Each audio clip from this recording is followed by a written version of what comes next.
ये लाल पीले भगवा कपड़े पहन के इसमें गुंडे छुपे हुए हैं। मानसिकता बहुत गुंडई वाली मानसिकता है। तो चोला ओढ़ के अपने आप को ज्ञान का ठेकेदार बताते हैं, जबकि ज्ञान उनके पास लेस मात्र नहीं है। वो कपड़ों के जरिए, मालाओं के जरिए, तिलक के जरिए अपने आप को पूजनीय बनाने की कोशिश करते हैं, जबकि ऐसा कुछ नहीं उन लोगों के पास। और ये जो उन्होंने शब्द यूज किया है, ये बकवास है और कार्रवाई होनी चाहिए। जो सरकारों के प्रोटेक्शन में रहते हैं ऐसे लोग, ये बड़ी बदमाशी है। ये देश में बाबाओं के नाम पे जो हो रही है, ये सारा ड्रामा चल रहा है ना। राम राज्य है, अरे कौन सा राम राज्य भाई? ये लोकतंत्र है, ये संविधान का तंत्र है। कोई राम राज्य नहीं, ना राम राज्य चाहिए, ना कोई था, ना कोई होगा। सरकार अंधी हो रही है, हो गए हैं, घमंडी हो गए हैं। वो सत्ता में किसी भी सूरत में चाहे देश का नाश हो जाए। और जो शंकराचार्य, जो बाबे लोग हैं, उनको ये समझ में नहीं आया 47 के बाद तुम्हारी कोई हैसियत नहीं है। नमस्कार, मैं ब्यूटी गिरी और आप देख रहे हैं नेशनल दस्तक। आजकल एक ट्रेंड चला हुआ है बाबाओं का कि आते हैं और दलितों के बारे में कुछ भी बोलते हैं और चले जाते हैं। और इसी ट्रेंड को फॉलो करते हुए रामभद्राचार्य ने कहा है, जाति सूचक शब्द कहते हैं और कहते हैं जो राम को नहीं भजता वो नीच है, और जाति सूचक शब्द कहते हैं ये, और इन पर कोई कार्रवाई नहीं होती। इसी मुद्दे पर बातचीत करने के लिए मौजूद हैं हमारे साथ बलराज सिंह मलिक। सर, क्या कहेंगे, ये ट्रेंड जो है इन पर कोई कार्रवाई भी नहीं होता, कोई कुछ बोलता भी नहीं, और ये लोग कुछ भी कहते हैं, जाति सूचक शब्द कहते हैं, उन्हें नीच कहते हैं, कुछ भी कह जाते हैं। यही तो है, ये लाल पीले भगवा कपड़े पहन के इसमें गुंडे छुपे हुए हैं। मानसिकता बहुत गुंडई वाली मानसिकता है। ये लोग ज्ञानी नहीं है। ये वेश धारण करके इस देश में ये जो पाखंड चल रहा है, और ज्यादातर बाबा, जो जितने बाबा जेल में हैं, जो पकड़े गए हैं, वो लोगों की सक्रियता से पकड़े गए हैं। और ज्यादातर लोग इसी चरित्र के लोग हैं, भगोड़े लोग हैं, जो गृहस्थ से या समाज से भागे हुए लोग हैं। और चोला ओढ़ के अपने आप को ज्ञान का ठेकेदार बताते हैं, जबकि ज्ञान उनके पास लेस मात्र नहीं है। वो कपड़ों के जरिए, मालाओं के जरिए, तिलक के जरिए अपने आप को पूजनीय बनाने की कोशिश करते हैं, जबकि ऐसा कुछ नहीं उन लोगों के पास। और ये जो उन्होंने शब्द यूज किया है, ये बकवास है और कार्रवाई होनी चाहिए। क्योंकि संविधान कहता है हर आदमी कानून के सामने बराबर है, कोई भी हो, चाहे प्राइम मिनिस्टर हो, चाहे सड़क पे सोने वाला आदमी हो, चाहे कोई रामभद्राचार्य हो या कोई और हो, सबके लिए। इसीलिए तो देश का विश्वास उठता है संविधान से और कानून से। संविधान से नहीं उठता, न्यायालयों से उठता है, और प्रशासन से उठता है, पुलिस से उठता है, और सरकारों से उठता है, जो सरकारों के प्रोटेक्शन में रहते हैं ऐसे लोग। और ये सारा का सारा, कुछ लोग सरकारों को आर्थिक योगदान करते हैं, कुछ लोग उनके चक्कर में अपनी भाषा बुलवा के वोटों की ठगी मारना चाहते हैं देश के साथ। ये बड़ी बदमाशी है ये देश में बाबाओं के नाम पे जो हो रही है। ऐसे बाबा को राम मंदिर के उद्घाटन में पूरे सम्मान के साथ बुलाया जाएगा, कई सारे लोग होंगे, उनके चरण पे माथा पटकेंगे और तमाम चीजें होंगी। ये सारा ड्रामा चल रहा है। एक तो एक बात जो देश में चलती है ना, राम राज्य है। अरे कौन सा राम राज्य भाई? ये लोकतंत्र है, ये संविधान का तंत्र है, इसमें जनता का राज्य है। ये कौन से जमाने की बात करें राम राज्य का, या किसी एक आदमी का अधिनायकवाद स्थापित करने की कोशिश करें? कोई राम राज्य नहीं, ना राम राज्य चाहिए, ना कोई था, ना कोई होगा। जनता का राज्य ही चलेगा और जनता ही अपनी व्यवस्था चलाएगी। और अब संविधान इसी बात की इजाज़त देता है। कोई राम राज्य की जो बात करते हैं, या राम राज्य की या किसी और नाम से राज्य की बात करते हैं, वो राजाओं की बात करते हैं। राजाओं का दफन हो चुका था 47 से पहले। 47 के बाद देश में कॉन्स्टिट्यूशन आया, जो देश के जनता के हिसाब से जनता का राज्य यानी जनता की व्यवस्था की बात करता है। जनता की व्यवस्था ही चाहिए, उसी में रोड़ा अटका रहे हैं लोग राम राज्य वाले। इस बाबा की अगर पुरस्कार और सम्मान की बात करें तो पूरी जो है लिस्ट दिखाई दे रही है आपको, यहाँ पर गूगल पर मिल जाएगी। और खास बात यह है कि इनको पद्म विभूषण भी मिला हुआ है उस बाबा के। ये शब्द हैं, ये सारे के सारे ये विभूषण भी सरकारी हो गए हैं। सरकार जिसको चाहती है उसको पद्म श्री, पद्म भूषण, फलाना वगैरह दे देती है। ये सारे के सारे सरकारी पुरस्कार हैं, ये चमचागिरी से मिलते हैं। और जिससे फ़ायदा होता है या जिसको देने से उसको सरकार को फ़ायदा होता है, ऐसे लोगों को दिए जाते हैं। इसमें मेरिट वेरिट को ज़्यादा कमी होती है। बहुत कम लोग हैं जिनको मेरिट के आधार पर ये मिलते हैं, और वो भी बहुत लास्ट में मिलते हैं अच्छे लोगों को, प्रेशर में, जनता के प्रेशर में। अदरवाइज तो सब ये बंदर बाट है, रेवड़ी बाट है। ये जनता के साथ धोखा है। पुरस्कार से, डिग्री से आप महान हो गए ऐसा कतई नहीं होता। महान होते हैं आप आचरण से। मानवीय आचरण नहीं है तो आप जीरो हैं, आप बकवास हैं, आप बोझ हैं, मानव के रूप में आप धरती पे बोझ हैं। क्या कहेंगे कि ये ट्रेंड चला हुआ है बाबाओं का, कभी कोई कुछ कह देता है, कभी जूती मारता है सर पर, कभी कोई माथा रगड़वाता है, तो ये लगातार सिलसिला बढ़ता जा रहा है और इनके पास हिम्मत भी आ रही है और लगातार करते जा रहे हैं।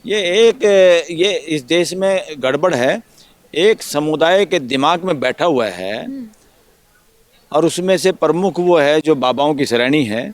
वो अपने आप को सुप्रीम मानते हैं, अपने आप से सबसे उच्च मानते हैं। इस देश में जो वर्ण व्यवस्था का सबसे घटिया जो प्रचार प्रसार किया गया और इस देश में सालों साल तक, शताब्दियों तक, वो एक जहरीला जो है, उसकी जड़ें बहुत गहरी हैं। उनकी जड़ें इतनी गहरी हैं जैसे कैंसर, 3rd स्टेज में कैंसर होता है, उसकी जड़ें इतनी गहरी हो जाती है, आदमी की जान जाती है।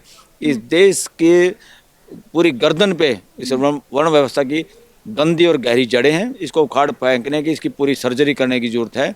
इस देश को पुनर्जागरण करने की जरूरत है। ये वही लोग हैं जो राम भद्राचार्य के रूप में हो या किसी और के रूप में हो, ये वो लोग हैं जो बचपन से परंपरा के तहत इन्होंने वही वर्ण व्यवस्था पढ़ी है। उसी वर्ण व्यवस्था में अपने आप को ठेकेदार मानते हैं, सबसे उच्च होने का, सबसे सर्वोत्तम होने का। ये वही लोग हैं। अब इनकी गद्दियां खिसक रही हैं, समाज खिसका रहा ना। ये सरकार की मदद से दोबारा अपनी उच्च व्यवस्था को, उस जातीय व्यवस्था को बरकरार रखना चाहते हैं। ये देश के उस पे एक तरह से लोकतंत्र में भी ये दीमक का काम कर रहे हैं। गद्दी से एक चीज और याद आया कि इन्हीं का बयान है कि अगर हमारी गद्दी पर कोई नजर डालेगा तो उसे बख्शेंगे नहीं, उसे छोड़ेंगे नहीं, चाहे वो कितना भी ताकतवर हो। ये उसी बाबा ने फिर से कहा। देखो कौन सी गद्दी, इन गद्दियों को कोई नहीं मानता। ये गद्दियां सिर्फ एक तरह से इनका रोटी पानी का जुगाड़ भर रह गई हैं। कोई इनकी गद्दी वद्दी नहीं मानता। ना इनकी गद्दियों में वो दम है, ना आचरण में दम है, ना देश को देने के लिए इनके पास कुछ है। घिसे पीटे पुराने सलोक कथा कहानियों के सारे अपना गुजारा कर रहे हैं और इनके पल्ले कुछ नहीं है। अरे अभी तो सरकार ने दिखा दिया, खुद सरकार में, और ये जितने गद्दीधारी हैं, शंकराचार्य जिनको कहते हैं, उन्हीं में टकराव हो रहा है। कोई कुछ कह रहा है कि प्राइम मिनिस्टर ये करेगा और हम खाली ताली बजाएंगे।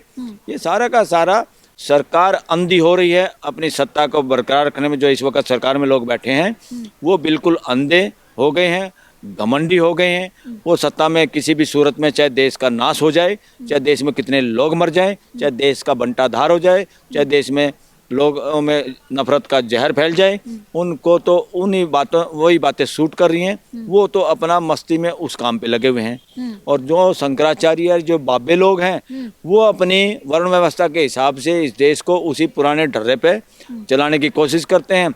उनको ये समझ में नहीं आया 47 के बाद तुम्हारी कोई हैसियत नहीं है। जिसको निजी तौर पे कोई मानना होगा तो मान लेगा। इस देश में तुम्हारे लिए कोई पद और पदवी नहीं है।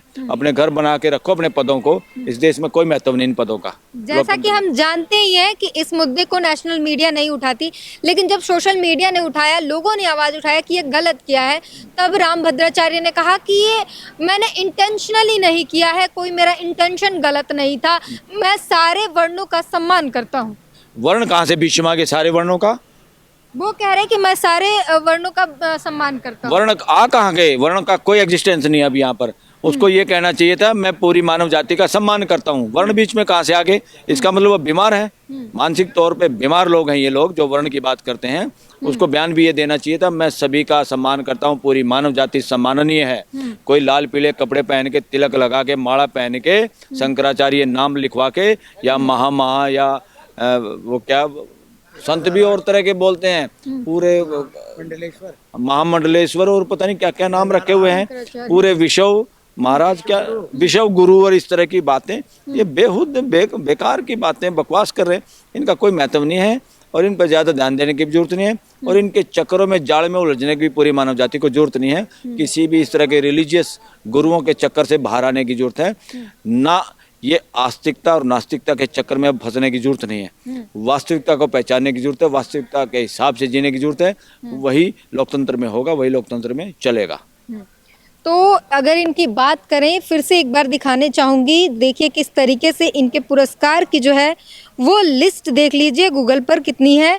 ये पुरस्कार की लिस्ट थी, उसके बाद सम्मान की लिस्ट है जो इन्हें दी गई है। राम भद्राचार्य को शुरुआत से ही तमाम पुरस्कार और सम्मान दिए गए हैं और पद्म विभूषण मिलना अपने आप में एक बड़ी बात है, जो बड़े जो अवार्ड में जाना जाता है, सर्वोत्तम अवार्ड में भारत के आता है। एक पदक बच गया इनका, ये भारत रत्न चाहते हैं शायद, इसीलिए इसीलिए कोई राजनीति कर रहे हैं या इसीलिए कोई ऐसी भाषा बोल रहे हैं जो सरकार के बेनिफिट में हो या सरकार बुलवा रही है इनसे। सारे के सारे जितने सम्मान गले में हो, ये सारे के सारे वो लोग जिसका पेट कहें जैसे ना लुटिया नीचे से फूटी हो, वो पानी से नहीं भर सकती। ऐसे ही जिन आदमियों का इस तरह का चरित्र है कि उनको लगातार कुछ ना कुछ चाहिए, उनकी भूख ही खत्म नहीं हुई, जो अपने आप की पहचान पदों से ही बनाना चाहते हैं और मानवता को तार तार करते हैं, ये वो उस श्रेणी के लोग हैं। तो यही बात है कि वो किस तरीके से जो है लगातार ये ट्रेंड चला हुआ है कि दलितों का अपमान करो और पुरस्कार पाओ। सरकार जो है उन्हें और बढ़ावा देती है और यही वक्त है सभी को समझने की और तय करने की। पूरी बातचीत पर अपनी प्रतिक्रिया जरूर दीजिए। कैमरामैन तौहीद के साथ ब्यूटी गिरी, नेशनल दस्तक। नेशनल दस्तक की आपसे गुजारिश है कि अगर इसको बचाना चाहते हैं तो नेशनल दस्तक को सब्सक्राइब करने के लिए रेड कलर के सब्सक्राइब बटन को दबाएं, फिर बेल आइकन की घंटी दबाएं। नेशनल दस्तक को बचाने के लिए बहुत जरूरी है कि हर खबर को शेयर करें, लाइक करें, कमेंट जरूर करें।